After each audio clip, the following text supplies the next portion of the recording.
$100, that's all you're worth to me. Diane Whitfield counted the bills out loud, one at a time, like she was savoring each number. Behind her, the man who had just handed her that money stood perfectly still. He didn't blink, he didn't smile.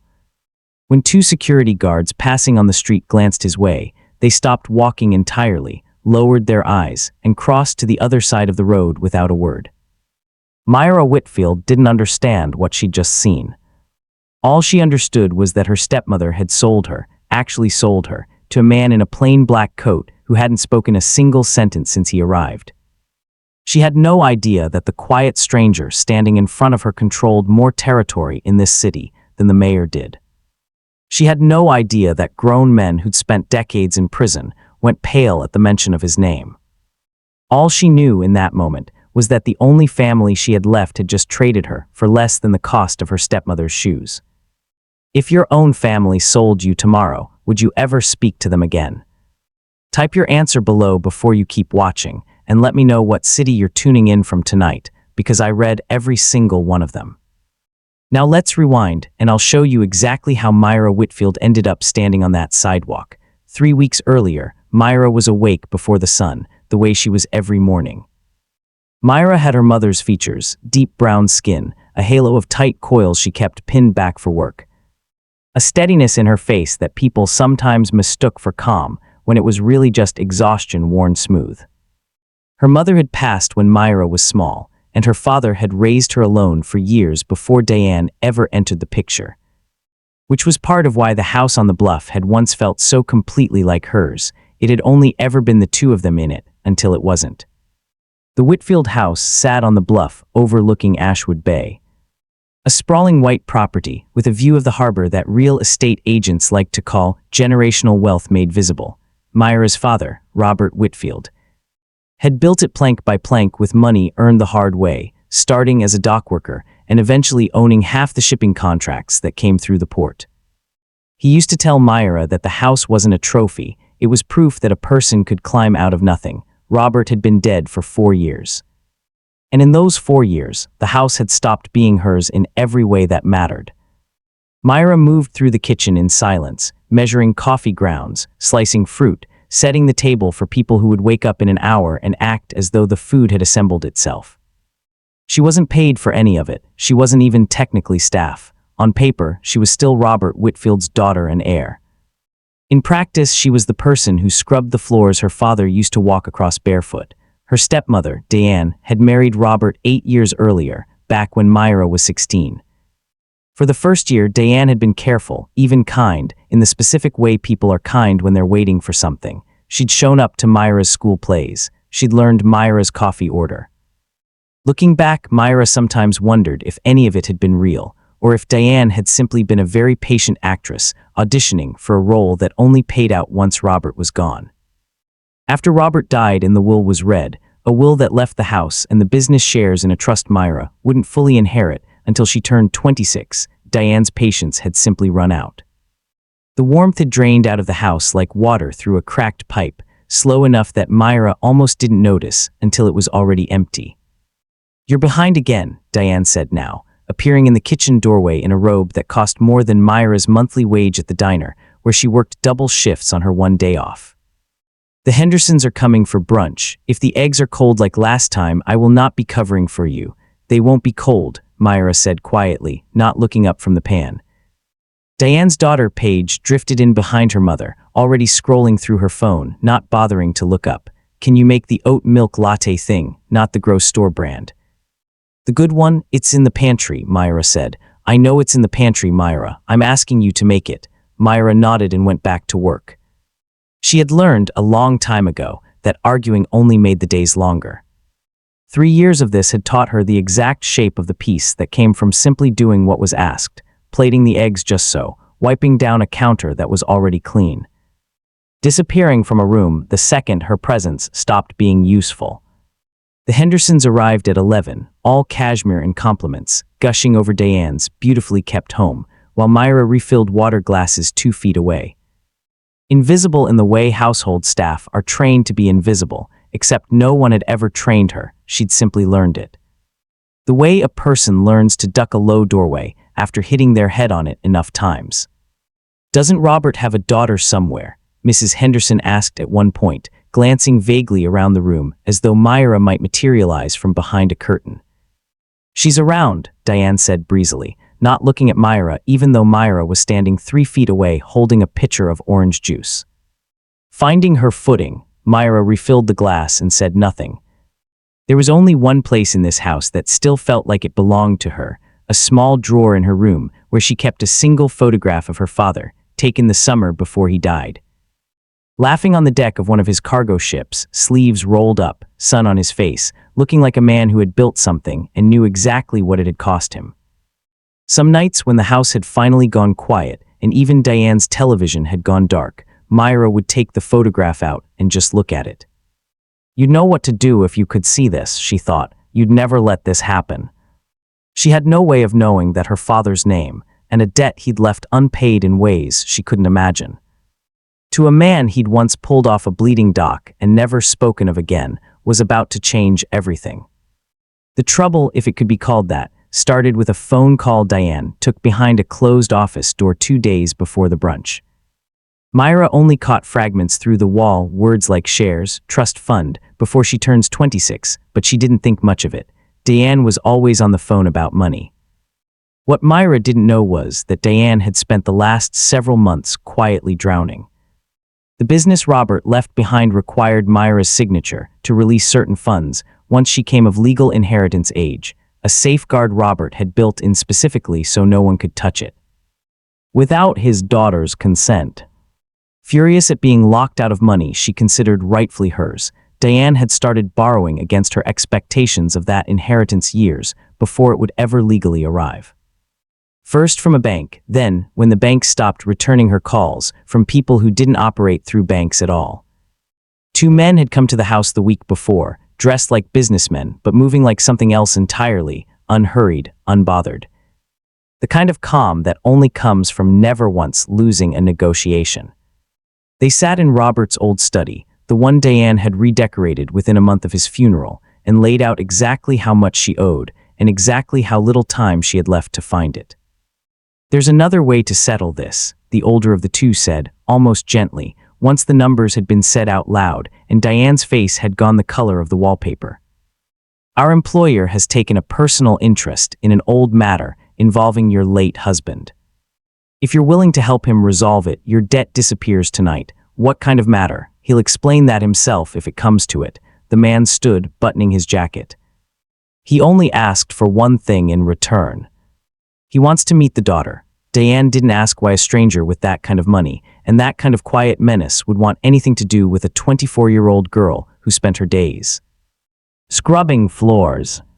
She didn't ask what meet meant, or whether it was safe, or what her late husband could possibly have to do with any of it. She only heard the one word that mattered: disappears, and a debt that had been keeping her up at night for the better part of a year suddenly felt like it might, impossibly, be someone else's problem by morning. She said yes before the man had even reached the door. So when a black car pulled up outside the Whitfield house on a gray Thursday afternoon, and a man stepped out wearing a plain dark coat, unremarkable in every visible way, Diane already knew who he was. She'd been told to expect him. What she didn't expect was how the air in the room seemed to change the second he stepped through the door, how her own bravado, so easy with Myra, evaporated the moment his eyes moved to her. "This is her," Diane said, pulling Myra into the front hall by the wrist before Myra even understood what was happening. "This is the girl." The man studied Myra for a long moment. Myra searched his face for anything, cruelty, hunger, anything that would explain what was happening, and found nothing but a strange, unreadable stillness. He reached into his coat and set an envelope on the entry table without a word. Diane counted it, smiled. $100. "That's all you're worth to me," she said, loud enough for Myra to hear every syllable, and that is exactly where we started this video. Myra walked beside the stranger in silence for 6 blocks before she finally found her voice. "Why?" she asked. "You clearly have money. Why spend it on me?" He didn't answer right away. When he finally spoke, his accent was faint, careful, like English was a language he'd mastered out of necessity rather than habit. "Your family owed something," he said. "I collected it in a way that didn't involve hurting anyone." "That's not an answer." He glanced at her sideways, the first real expression she'd seen on him, something almost like respect. "No," he agreed. "It isn't." They walked another 10 minutes through a part of Ashwood Bay Myra had never had reason to visit, narrow streets behind the harbor, storefronts with Korean signage above them.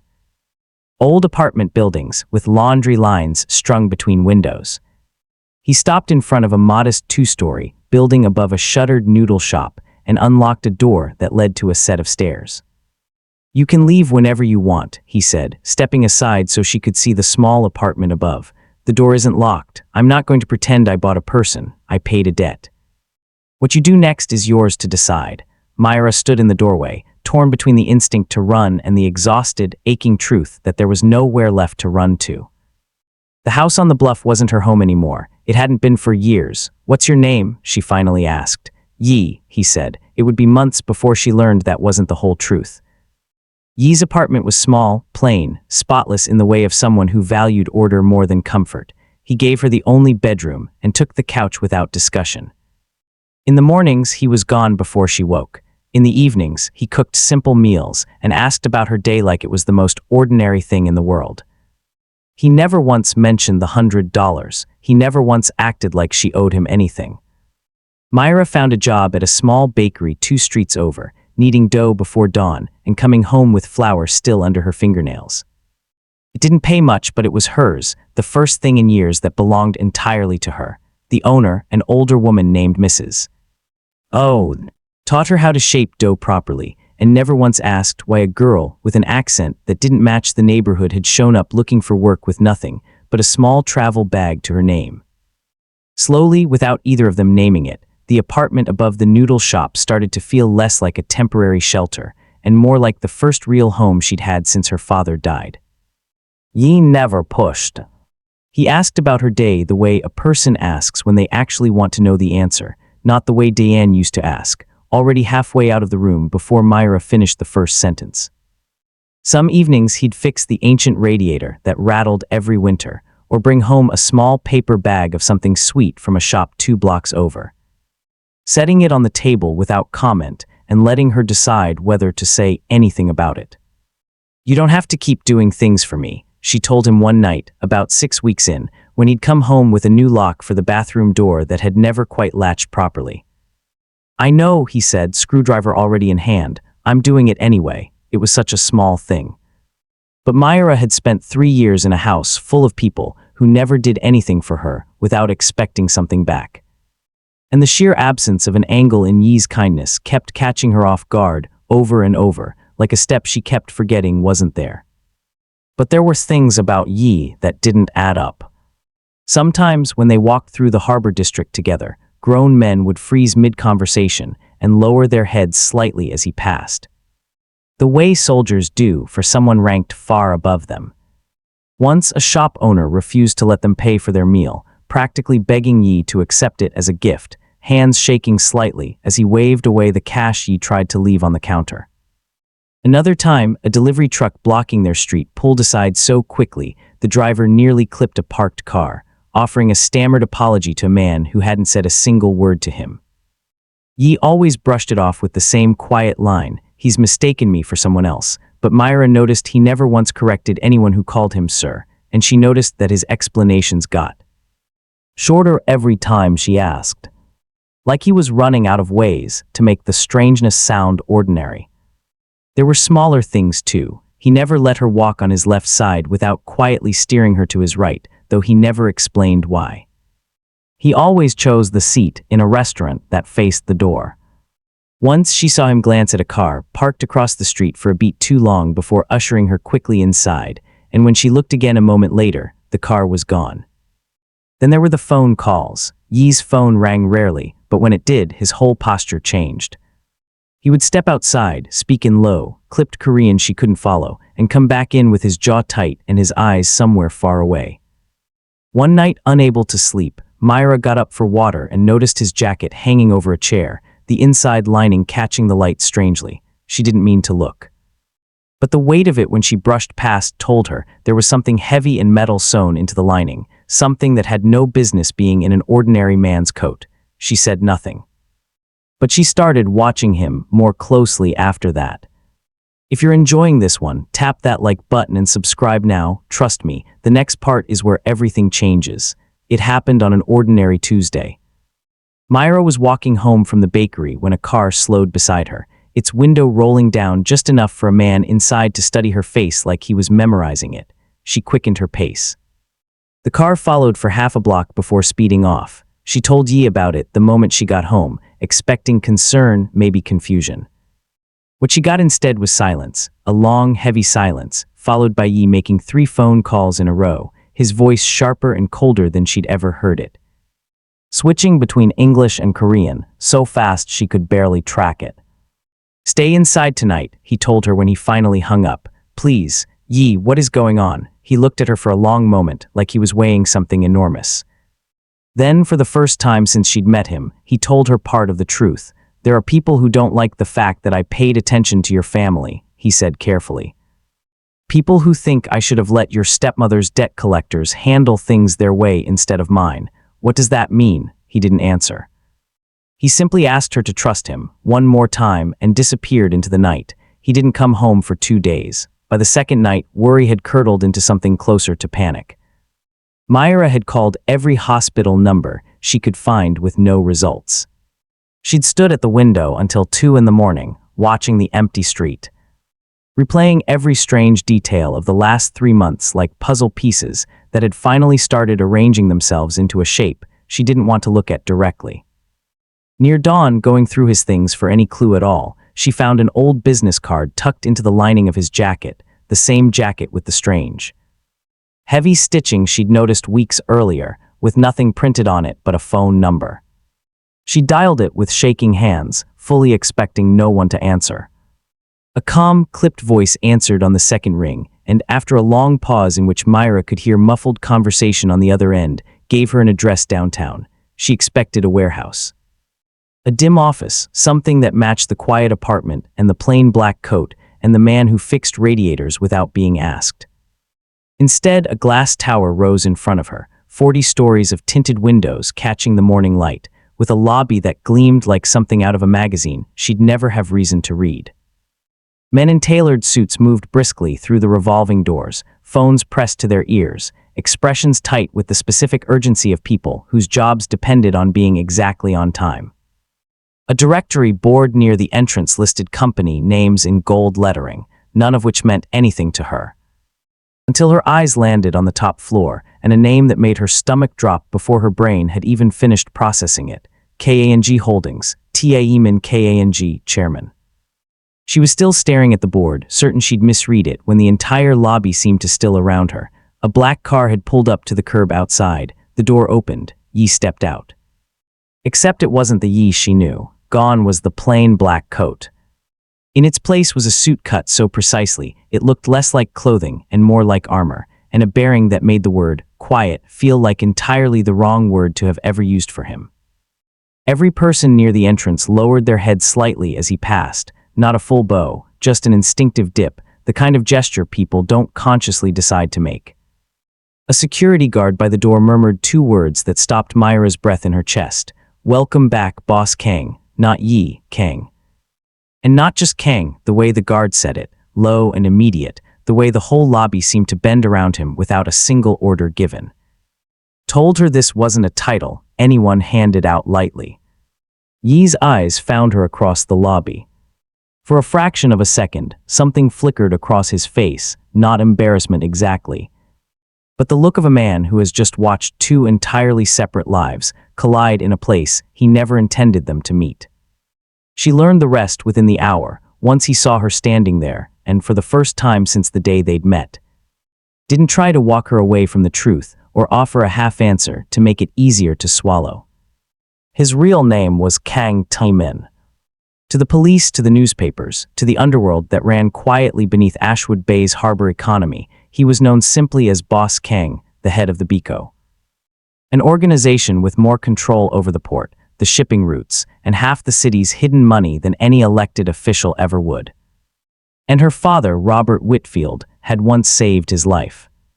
They sat together in his real office that night, the one with his name etched quietly into a small brass plate by the door, and for the first time, Taemin told her everything. 15 years earlier, when he was a young man clawing his way up through an organization that would either kill him or crown him, a shipment had gone wrong at the Ashwood Bay docks. Min, badly injured and bleeding out on a loading platform, with no one willing to help a stranger who clearly ran with dangerous people, had been found by one man who didn't ask questions.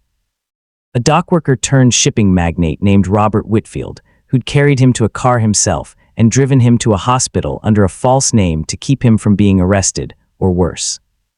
"Your father never told anyone," Min said quietly, turning a small brass paperweight over in his hands like he needed something to do with them. "Not even you. He found me half-conscious behind a loading crane after a shipment deal went wrong in ways that were entirely my fault. I was 22. I'd have bled out on that dock if he hadn't stopped, and he had every reason to keep walking. I wasn't anyone to him. And the men I worked for weren't the kind of people a respectable businessman wanted associated with his name. He drove me to a hospital himself, paid for it in cash under a name that wasn't mine, and never once asked what I'd done to end up there. When I tried to thank him afterward, he told me a life saved doesn't need an audience, and made me promise never to bring it up again.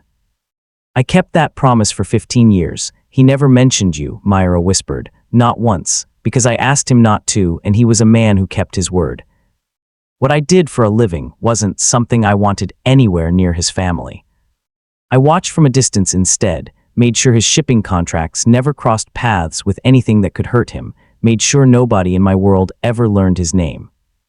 It was the only way I knew how to repay him without ever actually paying him back." He set the paperweight down and looked at her directly. "Then he died, and 4 years later, word reached me that his widow was drowning in debt to men who work for me, and that she was planning to settle it by selling his daughter to whoever offered first. I couldn't let that happen to him twice, so I made sure the offer came from me instead of anyone who would have actually hurt you. I paid her exactly what she asked, because I needed a reason the courts and the debt collectors would both accept without questions being asked about a Whitfield being involved with the Beco at all. I never intended to keep you as anything.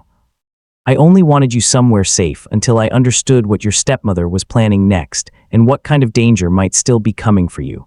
And the rest?" Myra asked, her voice barely above a whisper. "The months after, the radiator, the tea in the mornings, you didn't have to keep pretending to be Yi." For the first time since she'd met him, something in his composure genuinely cracked. "No," he admitted, "I didn't. I kept it up because for the first time in longer than I can remember, someone looked at me every morning and saw a man who fixed a bathroom lock, not an empire, not a name people go quiet over.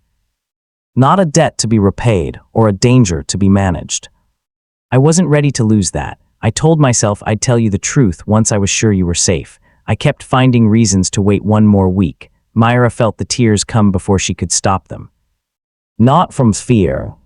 From the sudden, overwhelming understanding that the kindest, gentlest months of her adult life had been offered to her by a man who had every reason to expect nothing back, a man repaying a debt to a dead man the only way he knew how, who had gotten, in return, the one thing his money and his title could never have purchased on their own. You could have told me who you were the very first day," she said. "Why didn't you?" "Because I wanted, just once, to be chosen by someone who had no idea what I was worth." Months passed. What began as an arrangement quietly became something neither of them had planned on giving a name to, until one evening. At the harbor gala Min's company, hosted every year for the shipping community his own father had once been part of, he did exactly that, introducing her, in front of cameras and reporters and half the city's business elite, as his wife. The story ran on every local channel by morning. Reclusive shipping heir Kang Min marries Myra Whitfield, daughter of the late Robert Whitfield, the man who once saved his life. The gala itself had been the kind of event Myra once only read about in magazines left on the Whitfield coffee table. A glittering ballroom overlooking the harbor Min's company had quietly controlled for over a decade.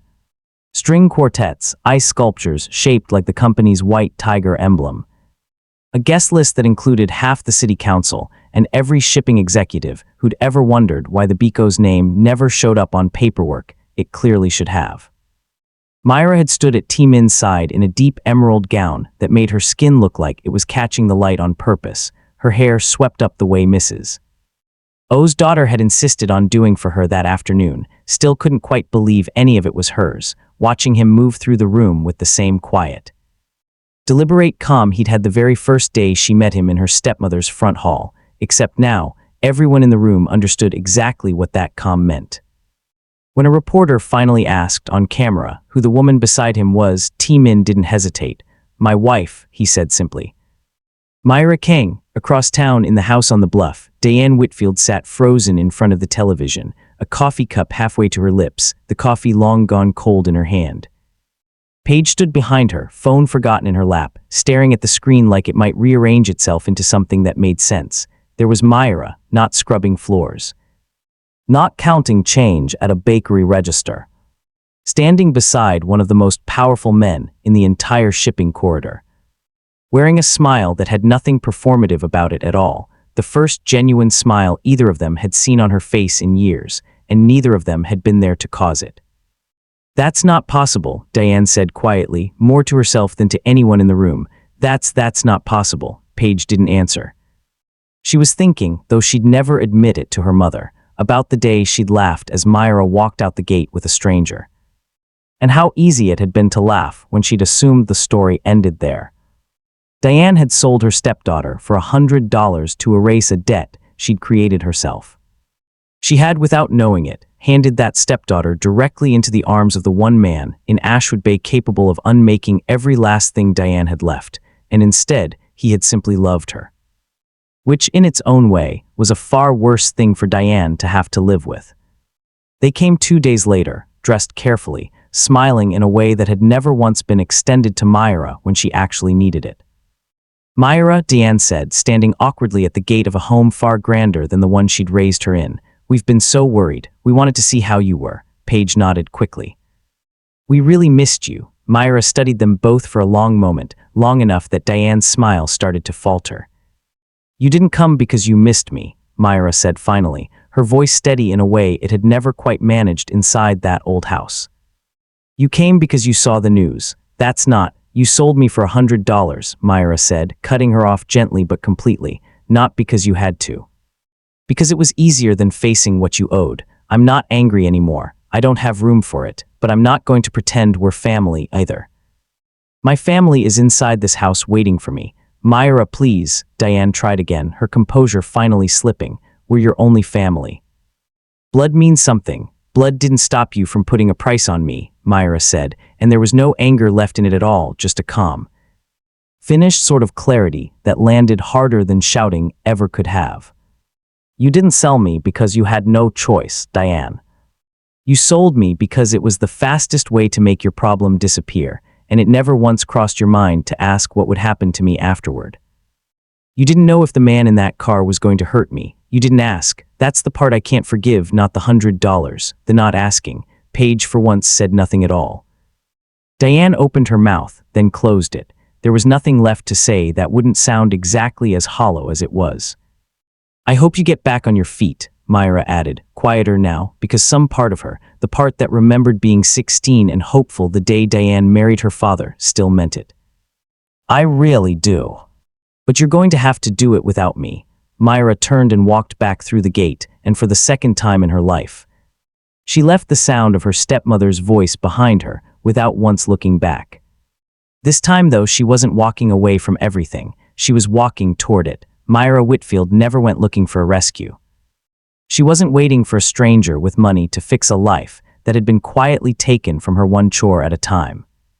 What she found, without ever asking for it, was a man who had spent years being valued only for what he could give people, and who recognized, the moment he met her, someone who had spent years being valued for nothing at all. They didn't fall in love because of $100, or a title, or an empire hidden behind a plain black coat. They fell in love in a small apartment above a noodle shop, over simple meals neither of them had to pretend to enjoy. And somewhere on a bluff overlooking Ashwood Bay, a woman who once thought she'd made the smartest deal of her life was left to understand, far too late, that some things, a daughter, a debt, a second chance, can't be bought back once they're gone. If you were Myra, could you have forgiven them? Let us know in the comments below, And don't forget to like this video and subscribe so you don't miss the next one. Because in the end, the richest man in the room isn't always the one wearing the suit. Sometimes he's the one who shows up with nothing and gives you everything anyway.